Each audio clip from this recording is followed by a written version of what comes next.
ভাবুন তো, মানুষের পরিবর্তে পৃথিবী চালাচ্ছে যন্ত্রমানব, এমনকি রয়েছে তাদের প্রজনন ক্ষমতা, পৃথক চিন্তাশক্তি। শুধু তাই নয়, এই রোবটই আবার মানুষের উপর দিব্যি ছড়ি ঘোরাচ্ছে। ভাবছেন সবই কল্পনা? না, কোনো বইয়ের পাতা বা চলচ্চিত্রের পর্দায় উঠে আসা কল্পবিজ্ঞানের কাহিনী নয়। 21 শতকে তেমনটাই ঘটতে চলেছে বলে এবার ইঙ্গিত দিলেন বিজ্ঞানীদের একাংশ। ফলে সংশ্লিষ্ট ইস্যুতে উদ্বেগ যে বেড়েছে তা বলাই বাহুল্য। মানুষের তৈরি রোবট মানুষকেই নিয়ন্ত্রণ করবে, সেটা কি আদৌ সম্ভব?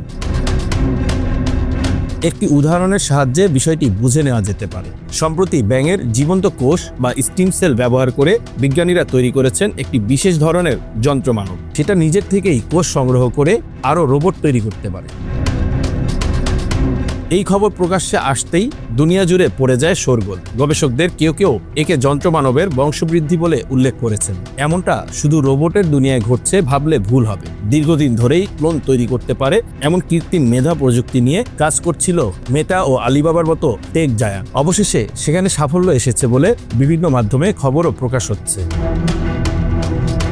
পশ্চিমা গণমাধ্যমগুলির প্রতিবেদন অনুযায়ী মেটা ও আলিবাবার ওই এআই প্রযুক্তি নিজেই নিজের কোড লিখতে সক্ষম। এর মাধ্যমে নিজে থেকে উন্নত সংস্করণে বদলে যেতে দেখা গিয়েছে ওই কৃত্রিম মেধাকে। তাছাড়া চীন এবং ধনকুবের মার্কিন শিল্পপতি ইলন মাস্কের বৈদ্যুতিক গাড়ির সংস্থা টেসলার কারখানায় এমন রোবট রয়েছে যা বিভিন্ন সরঞ্জাম জুড়ে তৈরি করতে পারে এক বা একাধিক যন্ত্রমানব।